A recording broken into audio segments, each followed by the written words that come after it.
নমস্কার বন্ধুরা, অ্যাস্ট্রোহোস্ট চ্যানেলকে সকলকে স্বাগত জানিয়ে আজ আমি যে ভিডিওটা দেব সেটা হচ্ছে 26শে জুলাই থেকে 20শে আগস্ট মিথুন রাশিতে শুক্রের গোচর হচ্ছে।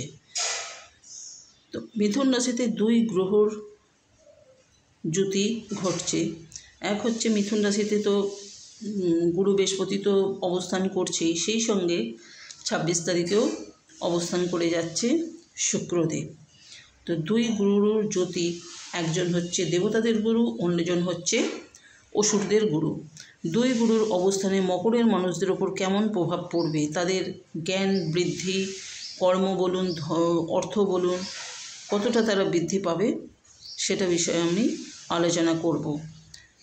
যে জাতক জাতিকা এই জ্যোতিতে জন্মেছে বিশেষভাবে তারা লাভবান হবেন।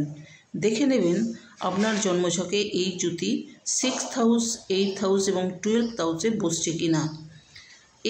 এই তিনটে হাউসে কিন্তু শুক্রের জ্যোতিটা খুব একটা ভালো ফল দেবে না।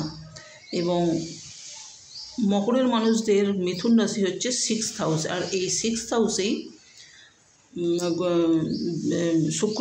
শুক্রদেব অবস্থান করছে। তো আমার আলোচনাটা চন্দ্র থেকেও ধরতে পারেন, লগ্ন থেকেও ধরতে পারেন। তো দুই গুরু একসাথে বসছে, অর্থাৎ দুই গুরু একসাথে আপনার শুভ ঘরে আপনার 6th হাউসে বসছে। কতটা ফল পজিটিভ বা নেগেটিভ, কতটা ফল পাবেন। কেন্দ্র ত্রিকোণে যদি বসে থাকে সেটাও অনেকটা আপনারা লাভবান হবেন। আপনি একজন ধরুন যদি কেন্দ্র ত্রিকোণে বসে বা শুভভাবে বসে, আপনি অনেকটা লাভবান হবেন। আপনি একজন বিশাল বুদ্ধিজীবী মানুষ হবেন এবং কোনো এক কাজে যে কোনো একটা কাজে আপনি এক্সপার্ট হবেন। ভৌতিক সুখ সাধনের জন্য শুক্রকে বলা হয়, শুক্র বলবান হওয়াটা খুব দরকার। যদি শুক্র পীড়িত হয়, শনি কেতু রাহুর সাথে বসে বা এদের যদি দৃষ্টি থাকে, তাহলে সেই মানুষ নিরাশায় ভোগে এবং তার লাভ রোম্যান্স নষ্ট হয়ে যায়। তো আপনাদের জন্মছকটা আপনারা দেখুন, আপনাদের শুক্রদেব কোথায় বসে আছে। আপনি কতটা আনন্দে থাকবেন, কতটা ভালো থাকবেন, এটা শুক্রই ঠিক করে।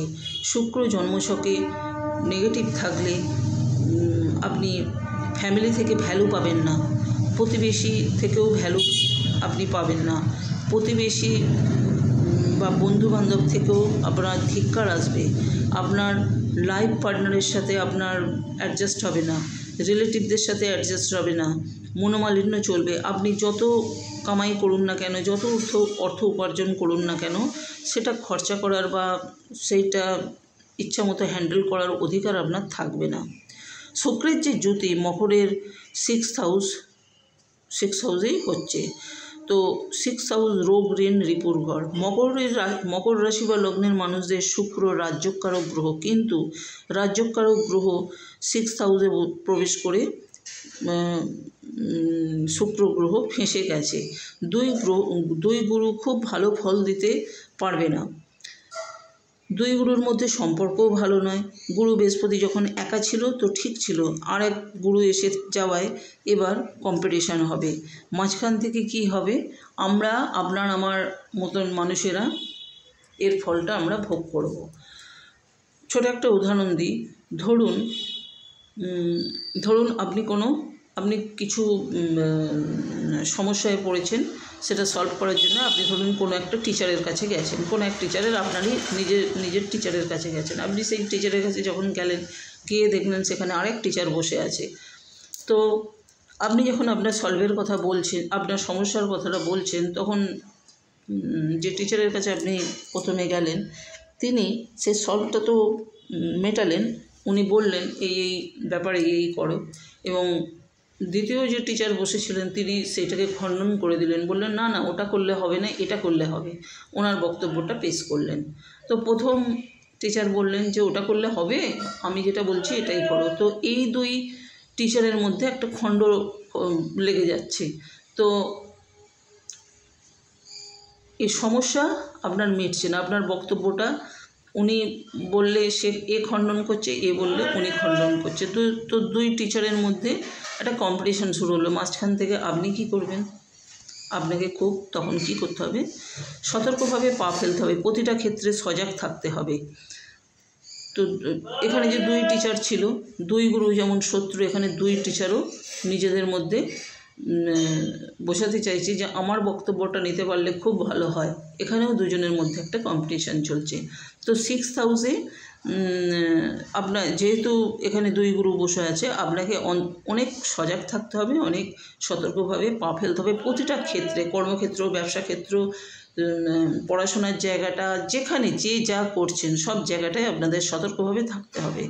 6th হাউস কী কী রিপ্রেজেন্ট করে? 6th হাউস জবকে দেখে, আমরা কি কাজ করব, সেই কাজটাকে আমরা খুঁজবো, কি কাজ পাবো, চাকরি পাবো না কি করব, প্রাইভেট ফার্ম হবে না সেন্ট্রাল হবে, কি করব, চাকরি একটা আমরা যে খুঁজি সেটা এই 6th হাউস থেকেই বিচারটা হয়। এবার কি দেখে? অসুখ বিসুখকে দেখে, আপনার উপর অসুখ বিসুখ দেখছে 6th হাউস। 6th হাউস আর কি দেখছে? আপনি লোন করেছেন, সেই লোন প্রত্যেক মাসে আপনাকে মেটাতে হবে, সেই জায়গাটা 6th হাউস দেখে। তো ঋণের জায়গাটা 6th হাউস দেখে। আর কি রিপ্রেজেন্ট করে? কেউ ধরুন আপনার পিছনে ষড়যন্ত্র করছে, এটা 6th হাউস দেখে। আপনার মামার বাড়ির সাথে সম্পর্ক নষ্ট করবে 6th হাউস, কোর্ট কেস করে দেবে 6th হাউস। শুক্র খুব সফট প্ল্যানেট, হাজব্যান্ড ওয়াইফের মধ্যে সম্পর্ক নষ্ট করাবে এই 6th হাউসে শুক্র বসে। শত্রু বাড়বে, শত্রু আপনার বন্ধুরাও আপনার সঙ্গে শত্রুতা করবে, শরীরের লাবণ্য নষ্ট হবে, যৌন ব্যাধিতে ভুগবেন, ইউরিনের সমস্যা হবে, সর্দি কাশিতে ভুগবেন, আপনার চোখের সমস্যা বাড়বে। তো 6th হাউসে শুক্র বসে এই প্রবলেমগুলো হবে, আপনাকে সতর্ক থাকতে হবে। শুক্রকে ঠিক করা যায়, ঠিক করতে গেলে সেগুলো আমি বলছি। এরপর দেখুন কি হচ্ছে, রাহু 2nd হাউসে, মকরের 2nd হাউসে রাহু বসে আছে। সেই রাহু দৃষ্টি দিচ্ছে বা 6th হাউস, আবার আপনার কর্মের জায়গা 10th হাউস, এই দুটো জায়গায় দৃষ্টি দিয়ে বসে আছে। তো রাহু দৃষ্টি থাকছে মকরের 6th হাউস 10th হাউসে। তো কি করবেন? টাকা পয়সা লেনদেনটা খুব সাবধানে করবেন। আপনি চাকরি করছেন, আপনার বসের সঙ্গে কথাবার্তা, বসের সঙ্গে অ্যাডজাস্ট একটু খেয়াল করে করবেন, বা আপনার সিনিয়রের সঙ্গে। আপনি চাকরি করুন, ব্যবসা করুন, আগেও বলেছি যে লেভেলে কাজ করছেন সেই জায়গাটাকে ঠিকঠাক রাখবেন, কোনো ঝগড়া অশান্তি 20 তারিখ 20 আগস্ট পর্যন্ত একটু খেয়াল করে চলুন।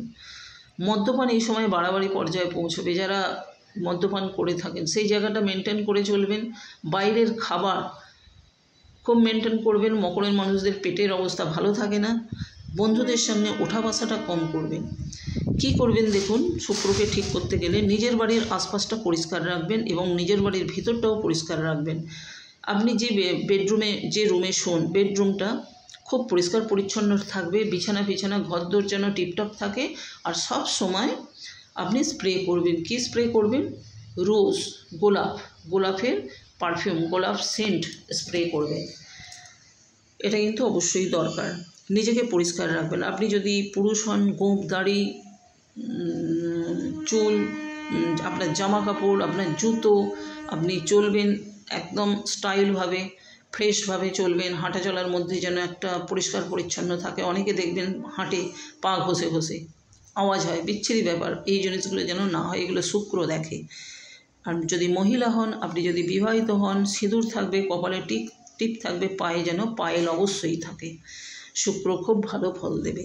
এছাড়া কি করবেন? শুক্রবার দিন মা লক্ষ্মীর আরাধনা, পুজো আচ্ছা করুন, আর গোলাপ জল ছড়ান আপনার পুজোর ঘরে, আপনার লক্ষ্মীর জায়গায়। প্রত্যেক শুক্রবার বা প্রত্যেক দিন করলে তো খুবই ভালো। আর কি করবেন? বুড়ো আঙুলে একটা রূপোর রিং পরুন। এইভাবে চলুন, শুক্র ঠিক মেনটেন হয়ে যাবে। অবশ্যই নিজেকে পরিষ্কার পরিচ্ছন্ন রাখবেন। বন্ধুরা, ভিডিওটা এই পর্যন্ত। ভিডিওটা শুনুন। নমস্কার।